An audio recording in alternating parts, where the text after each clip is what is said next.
Hello. Hello, Bobbers. Good afternoon, or whatever time of day it is for you. Well, yes, I suppose people could be listening to it in the middle of the night, or they could be in a different part of the world, couldn't they? It could be.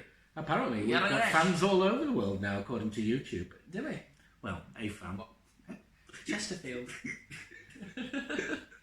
She's a lingerie model from Guatemala. Oh, is she? Yes. Fantastic. Oh, Yes. wonderful. Maybe it's something to do with your search engine history, but I've no idea about it.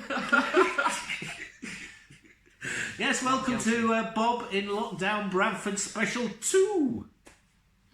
Still in lockdown? Yes, we are in lockdown. The R rate's just gone up above 1 again, hasn't it? Hot off the press. I'm surprised it's not about 63 in Bradford, to be honest.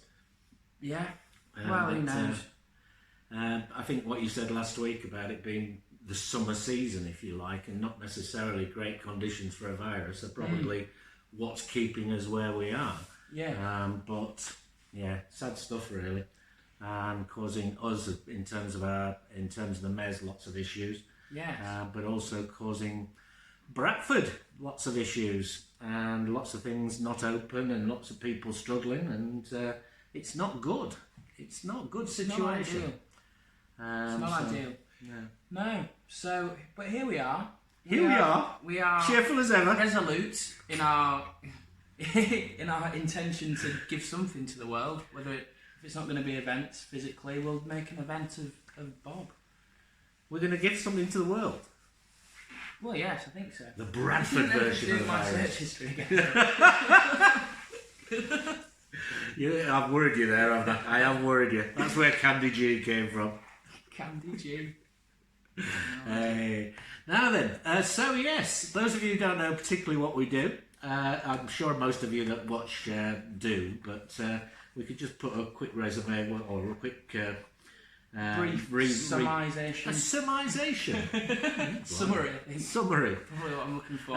2 squares a piece, 4 squares a slice. Each square is a topic of conversation. It is. We bring 2 each. Although we're slightly evolving the format, aren't we? So we've decided upon 2 squares that we've pre-planned, as it were. Yes.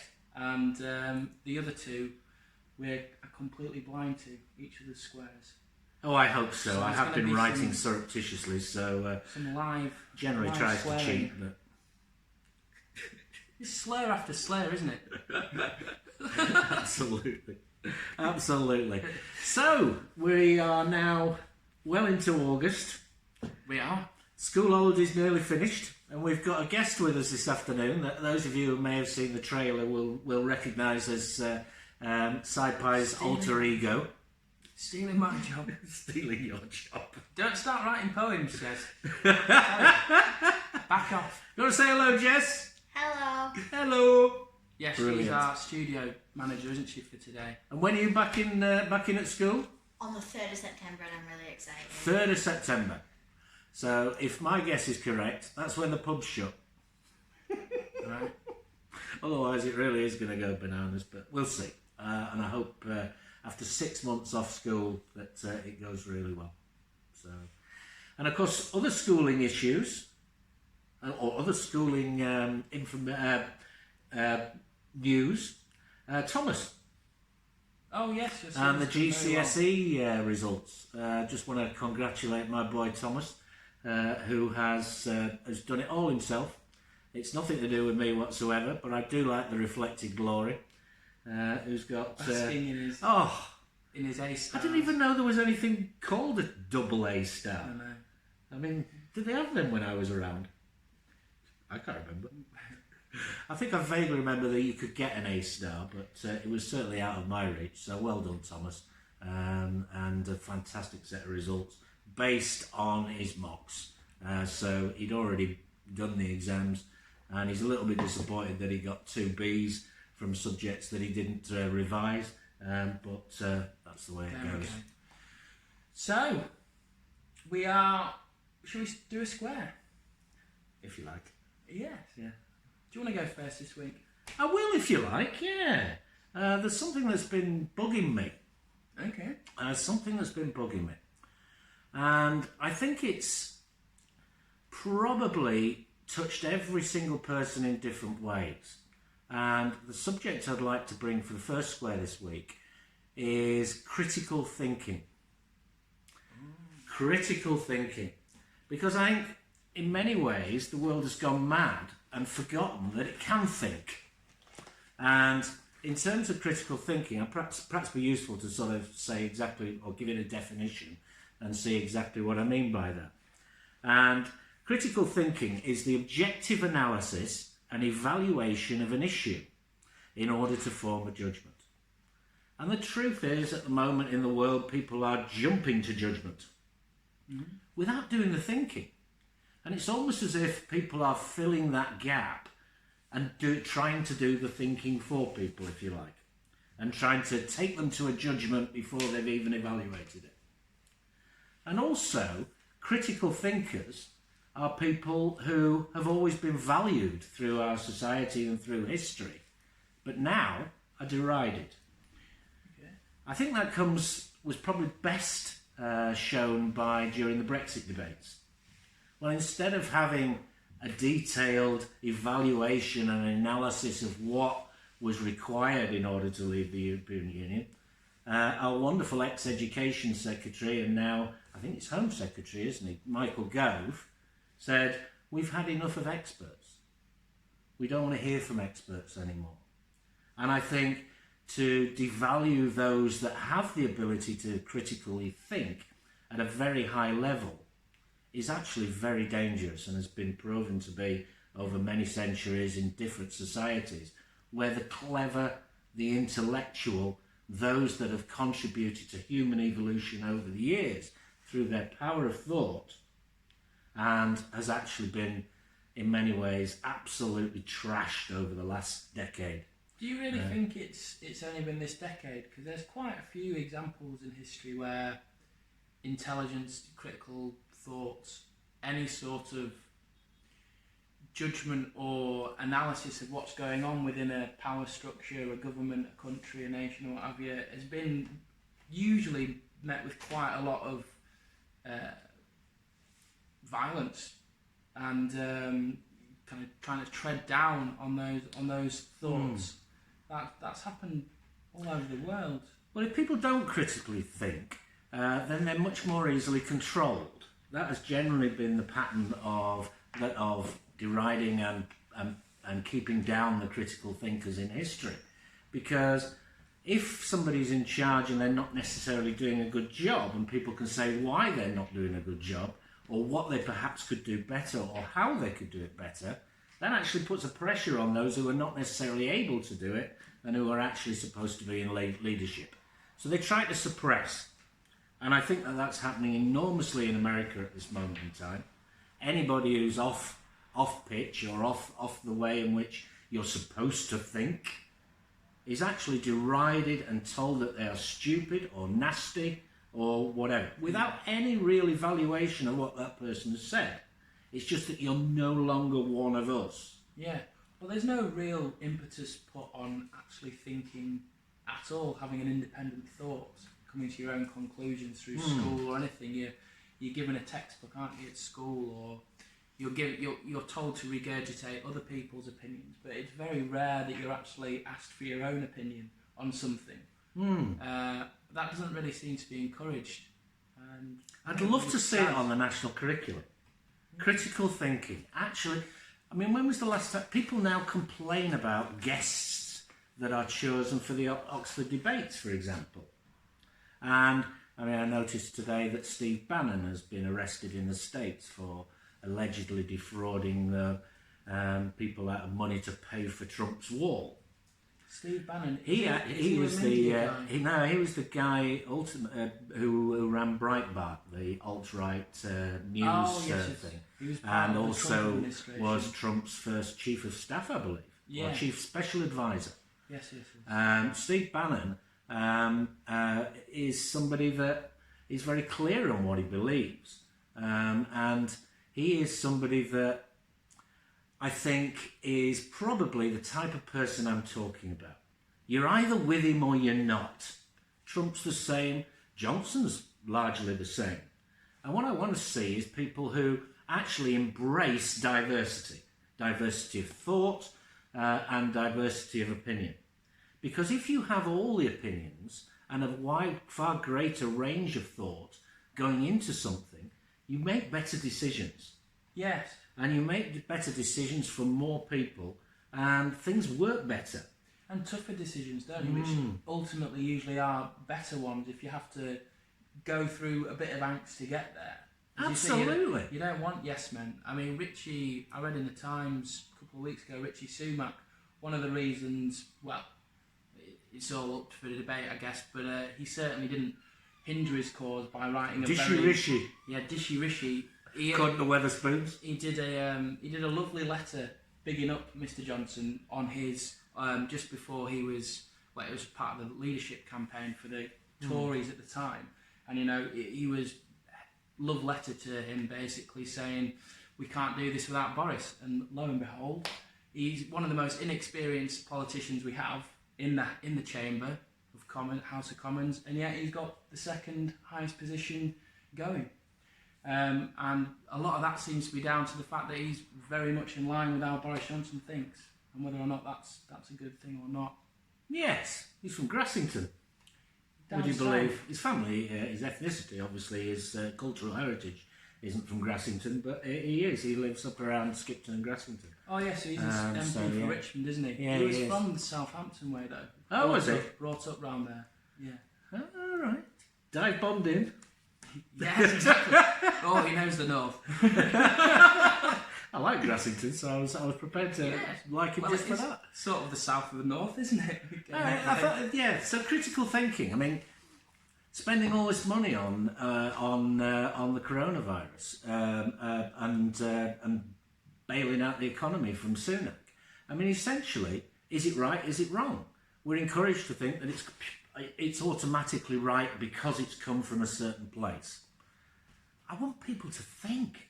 Is it right? I want them to actually come to an opinion, their own opinion. Not necessarily mine, not necessarily yours, well, definitely not yours, but but I want them to come to their own opinion. And the reason I connected it to the GCSEs and the A-level results and so on, is that our children are not necessarily being taught to critically think. As you rightly say, they're being taught to regurgitate.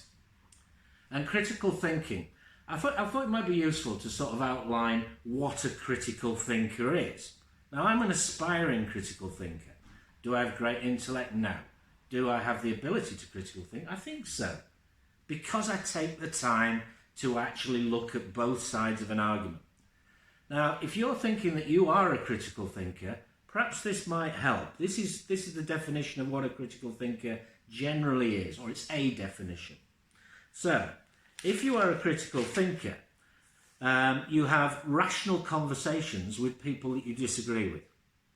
I mean, what we try and do here is we try and start a conversation. And if we don't agree, I mean, yeah, we have sort of the sort of wrestling sessions that we have, but... We need more ice cream, by the way. Oh, we do, yeah. Can we get that mango one this time? But we wrestle with things. We don't agree on an awful lot of things. We don't agree with a lot of people. But we don't deride them for that opinion. What we try and do is try and see that opinion from their perspective. So we can have rational conversations with people that you disagree with. We also get our news from multiple sources. Not just your Breitbart or your algorithm on Facebook, which essentially, you have a look at a right-wing piece of news or a left-wing piece of news, then your algorithm will feed you more and more and more of the same. And that is a serious problem and a serious issue for critical thinkers. Because if you're only hearing one side of the argument, how can it not be right? And so critical thinkers get their news from multiple sources. You also ask a lot of questions, and you don't like people who insult others for their opinion or for who they are. You don't like those type of people if you're a critical thinker, because you know it's stupid. You know that there is more to that person than just that particular opinion, or just where they've come from, or just who they are. So, you're also fascinated by how things work. Right. Now, you're not very fascinated by how things work, are you, really? Not You particularly. like no. to just sort of accept I and like- press buttons. Well, I enjoy understanding how people work, I suppose, in Yeah, you some do. ways. Yeah, you do. But in terms of technical understandings, I don't. My brain switches off immediately through no decision through of my own. It's not a conscious thing. I just don't get it, and I have no interest in it. You're right, but that's neither here nor there really. So But you're yes, not I'm necessarily I'm not- fascinated how things work, but you are fascinated by how people work. Yes, I like I'm not a detailed person on the whole. Critical thinkers are also often accused of overthinking things. Now, that is something that I find a difficult concept. How can you overthink something?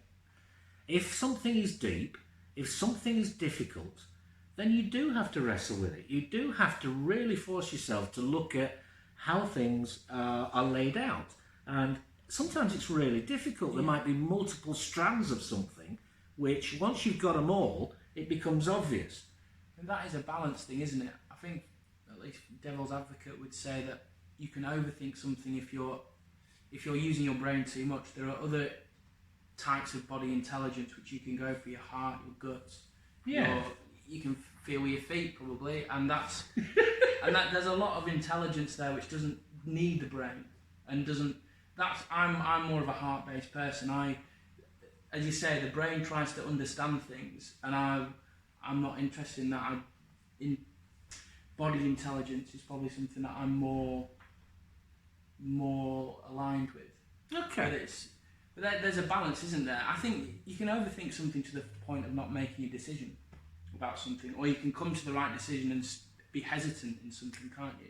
If you're not decisive enough with the thoughts that you've had on something, or if you have repeated thoughts on something and you're not actually making any advancement in your understanding of something. I think you can be indecisive as a critical thinker, and I think actually in some situations where action is not necessarily absolutely paramount at that moment in time, it's a strength. Yeah. Because I reserve the right to change my opinion on things. Oh yeah. And if I change my opinion on something nowadays, I'm absolutely shot down.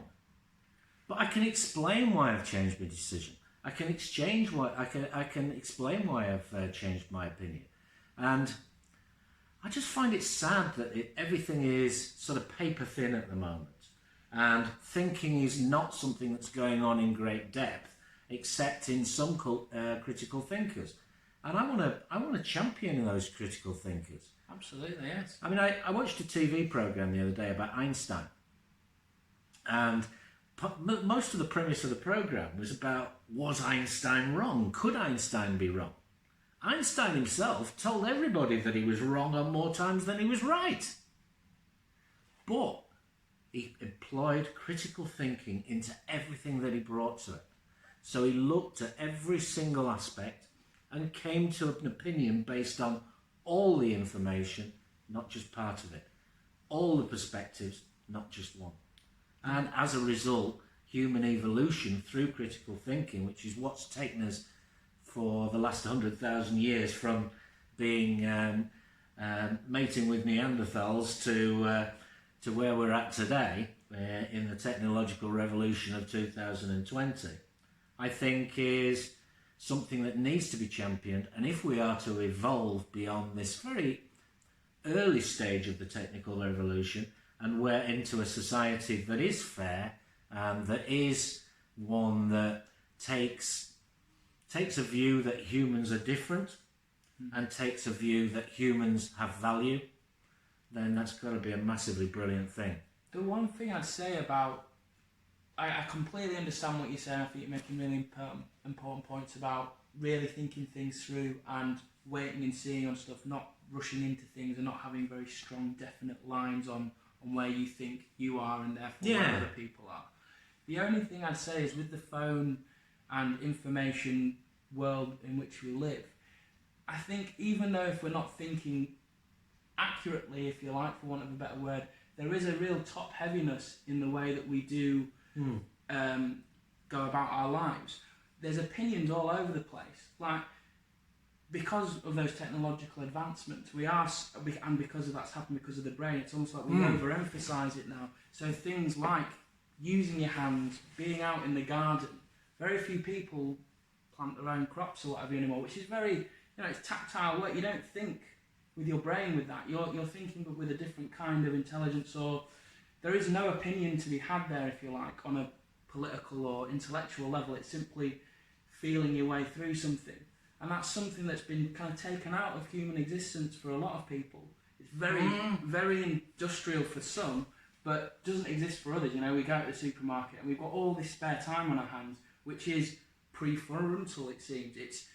It's buy this, it's click this, it's like this, it's have an opinion on that, and it's a lot of it's completely banal. I mean, it's not. It's just clickbait, isn't it? Essentially, it's look at me for the sake of looking at me. Marketing. Absolutely. Exactly. We live in a world of marketeers, and that's something where I think the overthinking. It'd be nice to just have more time. It's in just making something or doing something that doesn't involve thought as well. Even though I still completely value what you're saying there. I think it is. Celebrate the thinkers. Yes, definitely. Critical thinking is what's got us to this point and will get us past this point and will give us all a great future. If we don't think and we allow those who manipulate news, who manipulate opinion and deride others for not being them, then we ain't going anywhere, we're going backwards. And that's how it feels for a lot of people at the moment. It feels like we're stuck in an us and them situation. And that us and them thing is stupid. It is, indeed. One thing I learned in history with critical thought was what are people's intention? When you've got an article, who's writing it and why are they writing it? That's a big question to ask whenever you've got any bit of information. And if you can answer those two questions, then you've suddenly got a bit of perspective on perhaps on what the facts are and why they might be saying the things they are. Yes, absolutely. Intention is all paramount. Intention is all?